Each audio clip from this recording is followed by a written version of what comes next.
All right, so I'm originally from Trinidad and Tobago.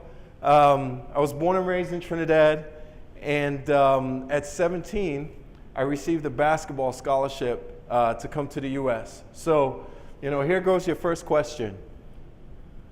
Twice. What is the closest country to Trinidad and Tobago? All right, I saw his hand up first. My man, Venezuela, that's right. You were paying attention in geography. Did anybody else know that? I'm from there. Oh, you're from there, yeah, so you should know. You should know. Good job. All right, the closest country to Trinidad is about 6.8 miles, and it's Venezuela. So, as I was mentioning before, I left Trinidad at 17. I was playing for the Trinidad and Tobago national team, and I got a full basketball scholarship to Benedictine College. At Benedictine College, I studied computer science, math, and business, and I graduated. Then back in 2000, I had the opportunity to go play overseas, and I decided not to do that because Sprint offered me the opportunity to be an engineer. I spent 3 years at Sprint working on call center technologies as a tech lead, and then I left to a company by the name of Evergence. Evergence was a really good experience for me because it allowed me to really see the world. At Evergence, I spent some time in Germany, in Frankfurt, with T-Mobile, all leading up technical implementations, technical solutions. Spent some time with Siemens in Erlangen, Germany, BlackBerry, Waterloo Kitchener in Toronto, close to Toronto, I guess, Waterloo Kitchener, Regina, Saskatchewan. Just a great opportunity to travel the world. Here you see a picture with me and my colleagues in Frankfurt, hanging out, and that's when I was at Evergence. So when I actually went to Evergence, Evergence was acquired by a public company back in around 2006. And I decided it was a great opportunity. My manager and director from Sprint actually called me. They quit their jobs on Friday. They called me on Monday. We had lunch on Wednesday, and I quit my job on Friday and went to work with them to start a company. That company was then acquired by a public company. When that company was acquired, when Evergence was acquired, I decided that, you know what, I want to do this. I want to blaze my own path. I don't want to go work for somebody else. Look what they did, look at the success they had. I want to have that success. So I came up with a company by the name of Digital Sports Ventures. And what Digital Sports Ventures did was we acquired Division I college sports rights for the Big 12, Pac-10, ACC, Mountain West, Conference USA, Big 10, and SEC. So any college sports fans here who watch football on Saturdays, basketball, so what would happen is that when you actually watch the game, we would be working with ESPN, Fox, CBS, all the big players. We'd grab the footage from these players and we'd create a 3-minute highlight package that we then syndicated to websites across the country. So for instance, if you went to the Kansas City Star and you went to the KU page, you'd see our video technology and our rights. And then what we'd do is we'd go sell advertising to individuals who wanted to be associated with college sports. So now you see all these UMB, Pepsi, Toyota. They want to be associated with college sports, so that's why they're at the CBE. In our peak, we were streaming about 1.2 million videos per day across the country, across about 400 to 500 websites nationwide, including USA Today, Kansas City Star, Denver Post, and quite a bit of the traditional media properties. In October of 2011, we actually sold Digital Sports Ventures to a group called Digital Broadcasting Group out of New York. They were a top 5 video ad network. Anybody know what's a video ad network? Anybody goes to websites and watch videos online and you see the ads? Right, so what video ad networks do is they control the distribution of video, and that's how they monetize video. Every time you show a video, you see an ad before, and that pays for the operational cost to actually stream you the video, the content, etc. So when we say we were streaming about 1.2 million videos a day, we were streaming a substantial amount of videos. So we were acquired by Digital Broadcasting Group, and I moved to New York to work for Digital Broadcasting Group as one of their vice presidents, and spent about 9 months there working for them. But soon I came back to Kansas City. And now my new startup is called Shot Tracker. Any basketball players? Any basketball players with game? I see the hand still stayed up. Your hand went down. What's up with that? All right, great. So anybody work out in the backyard, shooting shots, that type of stuff? Anybody familiar with like Fitbit, Jawbone, all of those different utilities to keep track of your steps? Well, what Shot Tracker does is Shot Tracker is like the Fitbit for basketball. What we've done is we've built a basketball sleeve with a device that goes in the sleeve that automatically tracks your jump shots. So you can dribble, you can pass, you can do whatever you want, you can pump fake, and it won't identify it as a shot. But when you actually shoot, it identifies it as a shot. And there's a device that goes in the rim that identifies when your shots are made. So if you have shot attempts and shots made, then you could infer what you missed. And what that does is gives you statistical data so that you know how you're doing. So if one of your workouts, you're shooting from the three, you're shooting from the elbow, at the end of that workout, it'll plot a shot chart for you, which will tell you what percentages you shot from where. We're even building it to the point where you could play games with your friends and family who are around the world. So if you wanted to play, anybody play horse? If you want to play horse with somebody in Europe, you can play horse with somebody in Europe with the technology. Similar to how you do your Xbox or your PS3, etc. What do you guys think about that? Is that pretty cool? Would you use that? You're a basketball player. So you see, we're very competitive, us athletes. We're very competitive. We were fortunate to sign a deal with AT&T for the Final Four, where we did the AT&T Shot Tracker shootout, both in Nashville and Dallas. Nashville for the women's Final Four, Dallas for the men's Final Four, and it was amazing. We had there was a special event Thursday for the actual Final Four teams, and we had two Wisconsin guys just going at it with Shot Tracker. And every time they got done, the guy who lost said, run it back, let's go again. To the point where they went about 12 times just testing out Shot Tracker. Down at in Nashville, we had a couple WNBA players who got in and really got excited about it. And Tamika Catchings was actually the leading scorer across both Dallas and Nashville with 102 points. Within this technology, what we're doing is we're identifying the location you're at in the court. So specifically for the AT&T Shot Tracker shootout, if you shot a layup, you'd get 1 point. If you shot a 12-footer, you'd get 4 points. And if you shot a 3-point, you'd get 6 points. So that's what we're doing with that technology. So today, that's a little bit about me. Any questions? All right, we'll save the questions. If you ask questions, you're going to get an extra ticket too. So, there you go. I should have said that earlier also. Is the app for iOS and Android or just Both. So we have an app for iOS, we have an app for Android. We also have a coach's app where the coach could send you homework and you get some accountability. So when you tell coach, hey coach, I shot 300 jump shots in my backyard, wink, wink, today he's gonna know because all the data that you upload gets automatically sent to him. All right, so today we're going to talk about blazing your own path. So you can just click through those real quick. So B, believe in yourself. L, learn every day. A, adapt to change. Z, zealous. And anything you do, be enthusiastic, be passionate, have fun. And E, entrepreneurship completes us. So another trivia question. KC boasts one of the nation's largest urban parks. Which one is it? What you got? Swope Park.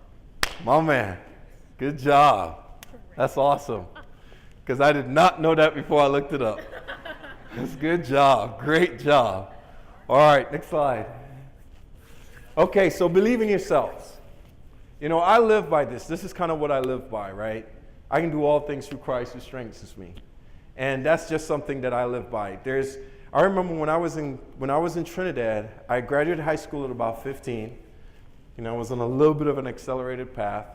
And I went on to the University of Cambridge and started playing with the Trinidad and Tobago national team. At that point in time, a monk saw me and told the coach of Benedictine that, hey, this kid is 6'6", 6'7", he could jump, he could shoot, you need to talk to him. So I got offered a full scholarship. But if I take you a step back to when I told my friends a year before I got that scholarship that, you know what, I love basketball, I'm gonna work hard at it, and I am gonna get a scholarship, and I'm gonna go to the US and play basketball. Everybody laughed at me. because soccer was the big sport in Trinidad. So you'd hear soccer players getting scholarships, but seldom you'd hear a basketball player. But you know what? With hard work, I asked my parents, they put a hoop in the front yard, and every morning at 6 I got up, shoot a couple hundred shots with my dad rebounding for me, and I worked hard. And I actually put the discipline that's necessary to be successful. And there was that call that came from that coach saying, hey, we'd love for you to come and play at Benedictine College, and we're going to give you a full basketball scholarship. Because if it wasn't for that, I probably wouldn't have gotten a college degree, because my parents did not have the money to send me to college. I would have to pay for it myself. And then also, you know, I was doing a University of Cambridge program back in Trinidad, but it wasn't a college degree. It was just classes. So I was very fortunate, and part of that is just believing in myself that I can do all things. One of the things that we tell our teammates at Shot Tracker is you got to have the mind of a child. Anybody knows why I say that? Why? Because children have bigger imagination. Exactly. Children have the biggest, most, you know, the biggest imagination ever. You see a kid and the kid is like, I want to be president. I want to go to the moon. I want to be a doctor. So one of the things that we tell our team at Shot Tracker is that you have to have the mind of a child. A lot of times when you're actually an entrepreneur and you're trying to revolutionize a world, I mean, I'm 35, right? Basketball has been around since however. But there's nobody tracking anybody's shots unless you buy the $8,000 machine that most of the big colleges and NBA teams have, right? Nobody's solved this. If you think about it, people who came up with Facebook, Twitter, nobody solved this. So you gotta have a mind of a child. You gotta have an incredible imagination. You could do anything, you could think anything, you can make anything happen if you put your mind to it. You know, the next thing I think is really important, and I'm going to really emphasize this, is that you could do anything as long as you put in the hard work and the discipline that's necessary. So one of the things that we try to do is learn every day. What I have here is a definition of a startup, and it says a company, a partnership, or temporary organization designed to search for a repeatable, scalable business model. I want you guys to take the emphasis on search. And the reason I say that is because when you're searching for something, there's a chance you won't find it. There are many companies that fail, right? A lot of companies fail. And why? Because they're trying to revolutionize an industry. They're trying to change the game. And if you're trying to change the game, there is an opportunity that you may fail. But failure is not a bad thing. If you fail, you just have to learn from that failure. I've got many failure stories. I remember before I actually transitioned the name of the company to Digital Sports Ventures, it was called Athletics Nation. And Athletics Nation initially started off as a social network for athletes. And we were getting some traction, but we weren't streaming 1.2 million videos a day like we did at Digital Sports Ventures. And it was a hard road. But what we did is we learned every day based on the things we failed at. And we made the necessary changes. And we kept pivoting and kept figuring it out and just iterating through until we got to the point where we're Digital Sports Ventures, we're streaming 1.2 million videos, and we have some big clients, and then we got acquired. So I think it's really important for you to don't think about failure as a bad thing. And I think one of the biggest things that you have to think about is that it's not even about failing, it's about not trying. So as part of this, learning every day, I think it's really important for you to surround yourself with people who you're going to learn from. So what we've done, so for instance, I've been a software guy, you know, computer science. I know nothing about hardware until I started doing Shot Tracker. So there's a lot of failures that came with what we went through. At one point in time, and I won't get too technical, but at one point in time, we were utilizing an accelerometer. Anybody knows what an accelerometer is? Sir, why don't you tell them? Measures force. Exactly, it measures force. Sometimes they can use it and they can write algorithms to measure distance and tons of different stuff. One of the things that we did, we actually put an accelerometer in the device for our wrist. And we were able to identify a jump shot. But the tough thing for us, we could not eliminate all the false positives. So when you dribble, that's a force. Jump shot. No, that's not a jump shot. That's a dribble. When you pass, that's a force. That's not a jump shot. So what we had to do, we failed. And what we had to gather the team together, say, okay, we failed here. What are we missing? So one night about 3 a.m., we're at the office, and we hacked the iPhone, and we taped it to our wrist, and we started to see, okay, the iPhone has an accelerometer in it. It has a gyro. It has motion engine. We hacked the iPhone and we put it on our wrist. And we started testing to see if we could write applications to get the raw data and try to figure out if that would work. Lo and behold, 2:30 in the morning, it worked. So now what we started to do is investigate and understand, okay, what type of tech do they have in the iPhone? How can we figure out what we need to do? And we found out that, okay, we need to find a chip that has not only an accelerometer, because that's just force, and all of these are different forces, but it has a gyro. It almost can tell us orientation, meaning that my hand is up in the air. So we started to figure that stuff out. And that's how we got to the point where we have a working solution. But we failed. But the good news is that we learned from that failure. So this is us just collaborating as a team. We do a lot of that at the office. We've kind of got open seating. This day, that's actually my little brother on the left. He's not little, but my younger brother and a friend who I played in college. And Anderson on the right is one of our engineers who lives in San Francisco. And we brought those two guys in for literally to strap up the device on them and just have them shoot tons of shots so we can capture the data. It's a lot of fun. I have a hard job. I shoot a lot of jump shots for my job, which has been tough because I'm old. So the thing about it is that, as we talked about, when you learn every day, you got to support yourselves with the right people to hear you, to help you get through this. And the other thing is that you have to be resourceful. So for me, I always tell people Google is your friend. There isn't anything that you want to accomplish that you probably can't Google and find some answers. And I'm sure being in this program, your teachers will allow you to interact with different individuals that can help you find the answers that you're looking for. So you have to be resourceful and you have to show passion. Because what happens is that, you guys are kids, right? So any adult that you ask for help, they're going to want to help you because you have a unique opportunity right here. You have a unique opportunity to really be all that you can be. And all these adults want to help you. So even if you said, hey, Davion, I need to shoot you a text. I got a question about startups. I'm not going to tell you no. I might say not right now, but how about tomorrow? Adults are here to help you, so you need to take advantage of that. So another trivia question. We're going to go with the first person to put their hand up.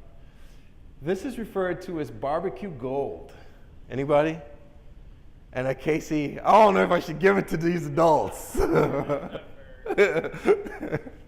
right, I'm going to be equal opportunity. Here you go. So what are we talking about?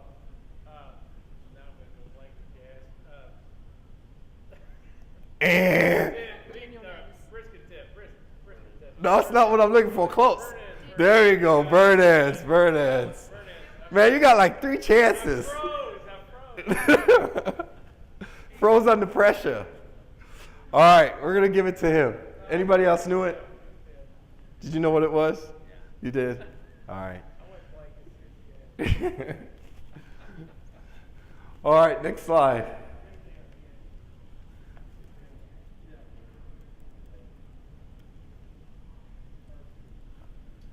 All right, so the other thing that we're going to talk about is the A in Blaze, which is adapt to change.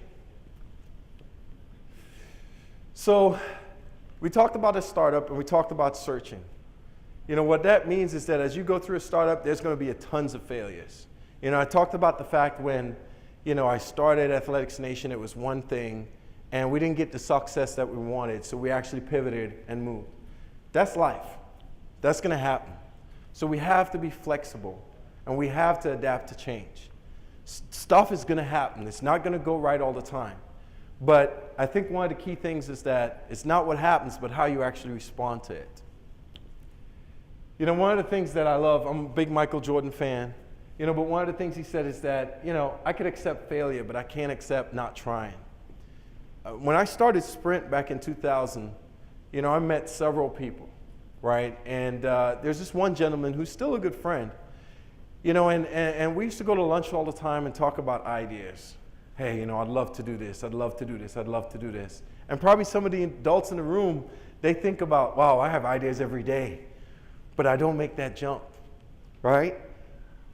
14 years later, I caught back up with this guy and went to lunch, and we're still having the same discussion. Man, I got all these ideas. And I'm like, man, 14 years later, and you haven't pursued any of these ideas? And this is what I'm talking about, change. This is what I'm talking about, not trying. Right now, you guys are in a unique opportunity. You have a great program in YAK that's trying to foster entrepreneurship. You have people who are willing to help you. Anybody here have to worry about rent? Maybe you got to help your parents out a little bit. But for the most part, your parents are helping you out, taking care of. Now is the time for you to jump on the opportunity to explore your ideas. I was very excited. I haven't got the opportunity to talk to you yet, but I saw you got a little company, you got your little board up there. You got to appreciate that. Now is the time. You guys are youth entrepreneurs. You guys should be collaborating. Everybody has different skill set. How do we bring our ideas to fruition? And now is the time for you to do it. So I'll tell you a little bit about Shot Tracker. We had some change, as I mentioned before, when we changed our accelerometer. Now we've had some other changes and some iterations. So this was the first version of Shot Tracker that we designed and we were going to put out. This is the second version of Shot Tracker that we were designed and we're going to put out. And this is the newest version of Shot Tracker. And every one of those versions, we made changes based on iterations and based on learnings. The first one, we didn't like the Velcro on the back because we're building Shot Tracker to be able to sit in the backyard. We're building it to be able to keep a charge for 3 to 6 months. So we want you to put it up on your net and leave it. I don't care if it snows, if it rains, we want you to put it up there. So when we started testing it, we didn't like how yucky the Velcro got. So we changed it. The second one, we went to a magnet. Well, you know what? When you shoot 2,000 jump shots, that magnet starts to get loose. So we started to make the necessary changes to iterate on it. The third one, we actually put a pulley in there. So now, when you hook it on the net, it's not going anywhere. So that's what I'm talking about. I mean, life is about change. The only thing constant is change. But the fact of the matter is that, you know, we could have stopped. We could say, oh man, we failed. I think we need to shut down the company. I just lost all this money I put in. No. We learned exactly what's going on, what the problems are, and we started to iterate on it and make the necessary changes. Zealous. So this was kind of funny that I found online. SpongeBob grew zealous at the thought of making Krabby Patties for 24 hours straight. But, you know, I think the thing about, you know, the reason I chose this word is because I think that we all have to be passionate at what we do. Sometimes you see people give you small jobs. And the reason they give you small jobs is because they want to see that you can handle those small jobs because they give you, before they give you bigger jobs to do. And, you know, if you're a paperclip counter as your job, you be the best paperclip counter you could be, you know, in the world. And that effort that you put in is what people are going to look at to ensure that they give you bigger opportunities. You know, one of the things that we try to do at, you know, any company I run or any company I own is we try to have fun. Because that's a big part of it. Be passionate, have fun, make sure there's an environment that is conducive to just fun. Because people, when people are having fun and they're relaxed, you get the best out of them. Now, don't get me wrong, we work till 2, 3 in the morning to get it done. But we try to take those breaks. I mean, we use Final Four as an opportunity to take the whole team. We probably didn't need the whole team, but it was a great opportunity to reward those guys for the hard effort and the long nights we put in. Some of them hadn't seen a game ever, so it was just a great opportunity. So the top picture is us at my former company, Digital Sports Ventures, acting like we're ninjas. And this was outside our office. Everybody's just acting the fool. The small picture up here is us in our shooting lab. So we do have a shooting lab by our offices where, you know, we'll bring people in. Anybody who's interested, you know, just hit me up. You can have your parents bring you by the lab. We'll put the device on you, and you'll shoot some jump shots, see how it's worked. We've had about 100 people come through there as part of our testing, which has been great for us. It's been fun for everybody else. You know, one of the pictures is us at a pipeline event, Innovator of the Year. There's an entrepreneurship fellowship that I was elected to in 2009. That's just a family of entrepreneurs, which is just an awesome group of individuals who, entrepreneurship is hard. So it's good to have some people who can support you throughout that whole process. The one on the right is a former Chiefs player I think he's going to sign with Indianapolis, but he's actually doing a reverse dunk in the shooting lab, so he's got like a 46-inch vertical. And the bottom is us just acting the fool at the Final Four. And as I said, I think anything that we do, we should be passionate, we should have fun, and we should work hard as part of the process. So let's talk a little bit about entrepreneurship.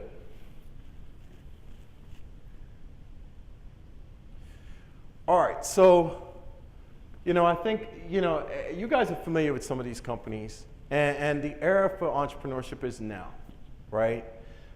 More than ever, there's new companies being started, and I'm not talking about small businesses, franchises, restaurants. I'm talking about startups that are solving business problems, whether it's social entrepreneurship, regular entrepreneurship, but there's tons of companies, and the era is now, minorities, women. I mean, today, there are more minority and women entrepreneurs than there were 15, 20, 30 years ago.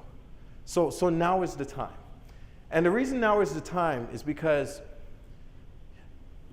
10, 15 years ago, if you wanted to start a company, the costs were extensive, very, very extensive. Today, you can have a website done for $200, you can have a domain name for $5.99, and you can have a site up and running a business potentially. Even if there were times where e-commerce websites, e-commerce is where you actually pay for products online, used to cost $1 million to deploy. Now you could go somewhere and get a free version if you have less than 5 products, and then if you have more than 5 products, you pay $9.99. So the time for entrepreneurship is now. Startups are at an all-time low from the cost of being started. So as kids, there's no reason why you can't do it. Here's a couple kids. This kid is 14, started a bakery type company. This young lady's 15. She probably started that because, I don't like the flip-flops I wear to the pool. I think they need to be cuter. What'd she do? You know what? They're not making it. I'm going to start a company and I'm going to sell it to all my friends. Yes, sir. How many pairs of belts do you have? I only have 3. But if you think about it, these kids are no older than you guys. Some of them are younger than you guys. So there's no reason we shouldn't be capitalizing on what you're learning in YEK and taking that into practice. Now, I think one of the biggest things that people don't think about from an entrepreneurship perspective is that you got to know your craft. You got to have some level of domain expertise. You have to have some level of domain expertise because the only way you can identify problems is by understanding the market. Her expertise was probably she was a lifeguard at the pool every day and she didn't want to wear, the slippers didn't match with her outfits. So what she do, she goes start a company and then she sold it to all her friends and then more people start liking it and she put up a website and next thing you know, she's selling tons of different products on her website. 15. Who's got an idea here? Any ideas? No ideas? Well, I know you got one. Tell us a little bit about your idea. My business is You got to stand up. Stand up. Okay. Say it loud and I proud. have an idea to start an online stock business which targets athletes and just college people. Why'd you start it? Because I would like to wear crazy socks. Okay. See? She wanted to wear crazy slippers. There's probably a lot of people who want to wear crazy socks. I don't have any on today, but I like to wear crazy socks too, especially with a suit. What about you? What's your idea? Yeah. Stand up, tell the crowd. One of my ideas is making a website, having my own suit business. You know how like good suits would look out like up their price range. I think make that it's cost efficient for individuals. Good stuff. So you see, I know there's some people here with ideas. So the question is, what you doing about it? How are you making the steps to bring these ideas to fruition? I'm going to challenge you. I want to see some ideas coming out of this group because I think it's really important. Now is the time. You don't have anything to lose.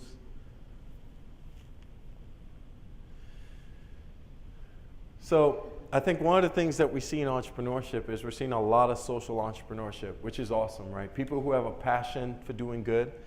You know, it may be Tom's Shoes. Hey, you do good. You sell some shoes, and every shoe you sell, you help somebody. And I think that's just an awesome opportunity for everyone to be able to live their passion, be passionate about it, and be able to change the world. So these are a few things that I live by with our team, and I'd like to challenge you guys from an entrepreneurship perspective. Be more curious. Ask why. Now, I'm not saying ask why in a rude, derogatory manner.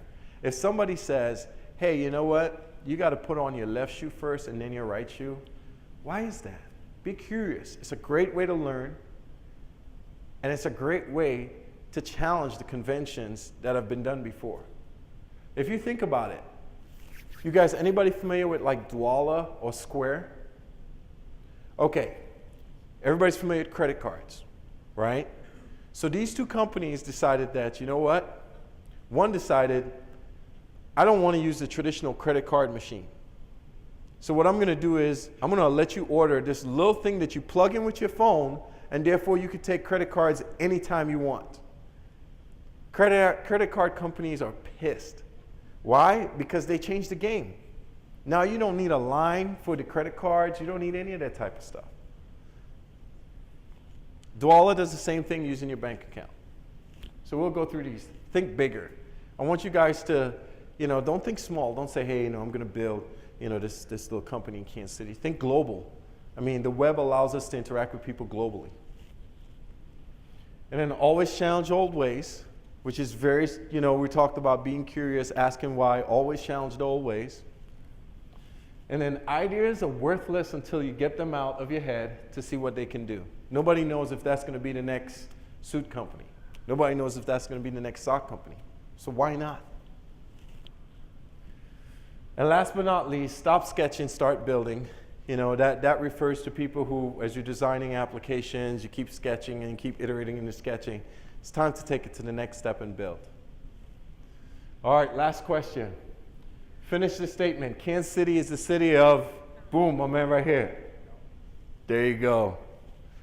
All right, next one. All right, so hopefully you guys had fun, learned a little bit about me, and hopefully you got challenged and inspired to go do something. Thank you for the opportunity, and it was a lot of fun. Huh? Okay, cool. All right, let's give Davion another round of applause. At this time, we will open the floor for any questions. So does anybody have a question that they would like to ask David? Whether it's related to Shot Tracker or just entrepreneurship in general, getting started, raise your hand and they'll point to you. Are these questions because you guys get an opportunity to win a Shot Tracker? We're excited about that. All right, you were first. What made you want to not give up? So you got to say that question. That's a good one. You got to say for everybody. So I'm going to make you stand up. I asked him what made him not want to give up. What made me not want to give up? I don't know what give up is. Those words are like, there's a few words I try to like put out of my vocabulary. Give up, quit, can't, won't, So I think it's just a mentality, and as an athlete, as I said, I can do all things, right? So I think it's just having the passion, knowing that there's always a way, and eliminating those words from your vocabulary. How about you? Do you have a shot tracker with you right now? I don't have one with me. So part of the plan, I was going to bring it here, and we're going to do some stuff, and that didn't work out with everything. It's been a crazy week, but if you want to, my information is up there. I would love to have you. We're at 87th and 35. You can try it on, have fun with it. All right. Does Shot Tracker work with like other sports and activities? Okay, so what sport do you play? Well, I dance, but I was thinking of it in like a gymnastics perspective. Yeah, gymnastics is interesting. So right now, from a Shot Tracker perspective, we're really focusing on basketball. one of the things that I think is really easy to do, and we hear it all the time, like I presented 1 million cups and everybody was like, hey, we love this for soccer, we love it for lacrosse. And it's really easy to lose focus. So our goal is to really stay in basketball, but we do have a vision to extrapolate to other sports. But our goal is to really stay focused in basketball, really own the basketball market, and it's going to make it even easier to extrapolate across. So I don't know, you may be in college by the time we got to some of those other sports. A couple months, but you'll definitely be in college when we get to that point. So, all right, I think. How much does Shot Tracker cost? Okay, so Shot Tracker has two versions. There's a $99 version. We wanted to keep the cost extremely low, and that version provides everything, the app, etc. It also provides location based on structured workouts. So a workout that will tell you go to the elbow, go to the top, go to the baseline, etc. There's a $199 version that has automatic shot detection. So what it is you get some additional 2 discs, and literally you could shoot from anywhere and we'll automatically plot that shot chart for you. So $99 and $199. And then there's a team enterprise version where a coach can literally in practice see everything his players are doing, etc. I think there was one over there. Yes, sir. How much money have you made Of a shot tracker? Well, we've probably, we just got started. So we started last summer in the development, and the development life cycle is pretty extensive. You know, we see probably about 3 to 5 shot trackers coming a day on orders, which is pretty cool because we're not doing any marketing. We don't ship. So, you know, it's not bad. We have not started marketing it yet. These are just people pre-ordering it to actually be the first to get it. Hold on, I think there was somebody else over here before I come back to you. I can't hear you. Go ahead.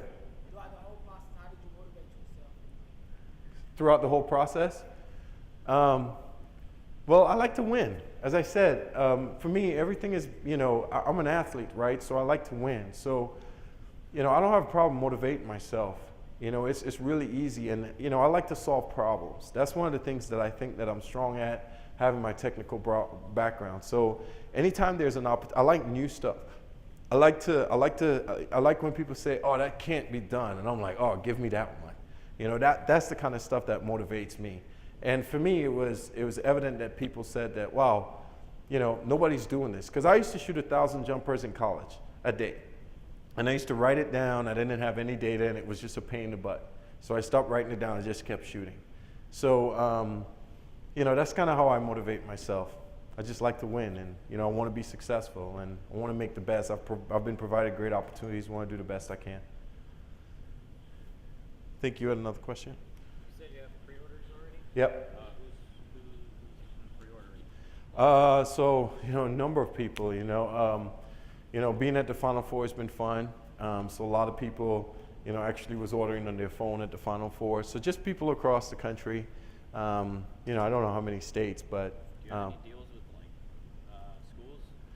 No, so we haven't looked at deals with schools yet. We're really just focusing on consumers, but that is definitely coming. The school version where you have to have, it's a lot more sophisticated because now instead of just tracking one kid in the backyard shooting, you got to track, you know, 10 players all shooting their balls at the same time, etc. And that's something that we're working on, but the consumer version is going to be out first. Yes, sir. How many have you sold the trade at? How many has your mom sold the trade? She has not sold any. She's retired. She's not working at all. She's not doing anything. All right, I think you guys have one more question. All right, one more. So how do you deal with competition? Because I know there's a ball like that does the same thing. That's a great question. So let me correct you. It doesn't do the same thing. It's called the 9450. And that ball, so this is part of startup, right? If you ask me about any of my competition, I can tell you why I'm better. So you got to know your competition, what they're doing. So the ball is called 9450. It's got sensors in it. It's actually used, it's great. It's a great technology, a great ball. And what happens is that those sensors give you data on your dribble speed, your speed up and down the court. You know, it may give you something about your arc, but they can't tell you if you made a shot. You know, so I played the not shot tracker guy and went and saw them at CES and say, how do you track when you make a shot? And they're like, we hear that every time and we're not sure how we're going to do it yet. So the other thing to think about is that, do you know the cost of that ball? Exactly. Say it loud. Well, it's actually $299. They're starting to discount it, coming down to $240. So if you think about it, it's a pretty expensive ball. And then with all the tech inside of it, what people are doing is utilizing it more for testing. And we want Shot Tracker to be, you grab your shoes, you grab your shot tracker, and you grab your ball. So it's got to be something that you use every single day and not just when you want to test to see how good you are. Good question about competition. All right, thank you, Davion, for sharing with us your experience as an entrepreneur. We were really grateful and excited to have you with us tonight. Don't go to work. I'm sorry. And on behalf of our YE team and the students that are here today, we would like to present to you a token of our appreciation and our service for our program. So if everyone, you don't mind giving them another round of applause.